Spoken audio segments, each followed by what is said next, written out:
بسم اللہ الرحمن الرحیم۔ السلام علیکم، میرا نام حکیم محمد افضال کمو، آپ دیکھ رہے ہیں عبداللہ دواخانہ یوٹیوب چینل۔ دوستو، آج میں جس ٹاپک پہ بات کرنے جا رہا ہوں وہ ٹاپک بہت ہی اہم اور خاص ہے، وہ ہے عمدہ منی کی علامت اور کمزور منی کرنے کے اسباب۔ یہ آج کی ویڈیو، آج کا ٹاپک بہت ہی اہم اور خاص ہونے جا رہا ہے۔ اس ویڈیو کو شروع سے لے کر آخر تک ضرور دیکھیں، اور اس دیکھنے میں آپ کو انشاءاللہ اس میں بے شمار نالج ملے گا۔ اتنا نالج ملے گا کہ آپ اپنی لائف کو بہتر کر سکتے ہیں۔ جو لوگ ان بیماریوں میں مبتلا ہیں، وہ جن لوگوں کو یہ بیماریاں ہیں، وہ اپنی ان بیماریوں سے جان چھڑوا سکتے ہیں۔ مرد کی منی معتدل القیوم، یعنی نہ حد سے زیادہ گاڑھی اور نہ ہی پانی جیسی پتلی ہوتی ہے۔ بہترین منی کا رنگ سفید ہوتا ہے اور باوقت اخراج خوب اچھل کر نہایت لذت سے نکلا کرتی ہے۔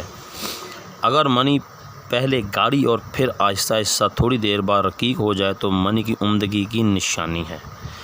عورت کی منی ہلکے زرد رنگ کی ہوتی ہے، لہٰذا معلوم ہونا چاہیے کہ جس شخص کی منی درست نہیں ہوتی، اول تو ان کے ہاں اولاد نہیں ہوتی،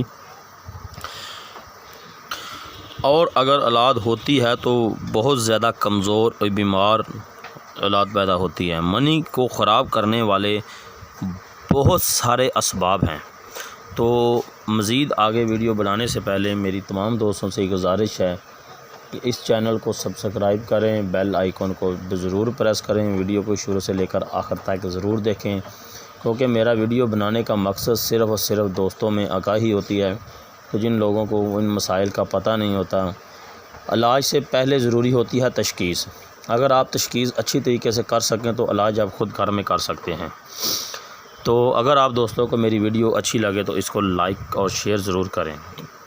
اب میں آپ کو بتاتا ہوں کہ کمزور منی کے اسباب کیا ہیں، جن کی وجہ سے نہ صرف منی خراب ہوتی ہے بلکہ چند ایک ایسے امراض لاحق ہوتے ہیں جن سے مرد دراصل مرد ہی نہیں رہتا، نہ مرد ہو جاتا ہے اور اولاد پیدا کرنے کے قابل نہیں رہتا، جس کی وجہ سے اکثر گھروں میں لڑائی جھگڑے اور یہاں تک نوبت آ جاتی ہے کہ میاں بیوی علیحدہ ہو جاتے ہیں، طلاق تک نوبت آ جاتی ہے، جس کی وجہ سے معاشرے میں ذلیل و خوار ہوتے ہیں۔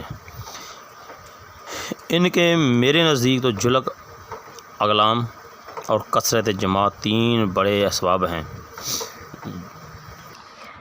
مشت زنی، کثرت جماعت ایسے اسباب ہیں جن سے عالمگیر ہو جاتے ہیں کی وجہ سے تقریباً 95% انسان جریان، احترام، صورت انزال جیسی نسل کش اور تباہ کن امراض میں مبتلا ہو کر ذوف باء جیسے خطرناک مرض میں پھنس جاتا ہے۔ پہلے جلک کی تباہ کاریوں کا سبب بنتا ہے، اس کے بعد کثرت جماع، صورت انزال ان جیسی بیماریوں میں مبتلا ہو کر اپنے آپ کو تباہ و برباد کر بیٹھتا ہے، جس کی وجہ سے انسان مرد کہلانے کے لائق نہیں رہتا اور عورت کے قابل نہیں رہتا۔ تو دوستو، ان بیماریوں سے بچیں۔ اب میں انشاءاللہ آپ کو ایک ایسا نسخہ بتاؤں گا کہ جن کے استعمال سے آپ ان تمام بیماریوں سے بچ سکتے ہیں۔ نسخہ کیا ہے؟ آپ نے موسلی سفید لے لینی ہے، سالب پنجہ لے لینا ہے، سالب مصری لے لینی ہے، سالب دانہ لے لینا ہے اور کوجا مشری لے لینی ہے۔ ان تمام چیزوں کو آپ نے اچھی طرح گرائنڈ کر لینا ہے۔ یہ برابر وزن کی چیزیں لے لینی ہیں۔ اس میں سے آپ نے 3 تولے تمام چیزیں لے کے اچھی طرح کوٹ کے صفحو بنا لیں، اور اس میں 3 تولے اس بول کا چھلکا بعد میں ڈال کے مکس کر لیں۔ 1 چمچ صبح اور 1 چمچ شام کو نیم گرم دودھ کے ساتھ استعمال کریں۔ انشاءاللہ عزیز، اللہ کی مہربانی سے یہ آپ کا جو مسئلہ ہے یہ جڑ سے ختم ہو جائے گا۔ اس طرح کی مزید ویڈیو میں انشاءاللہ میرے اس چینل میں موجود ہوتی ہیں، جو رزلٹیبل ہوتی ہیں، بغیر نقصان کے، سائیڈ افیکٹ کے ہوتی ہیں۔ ان کو نسخہ جات کو بنایا کریں، استعمال کریں۔ نئے ویڈیو کے لیے مجھے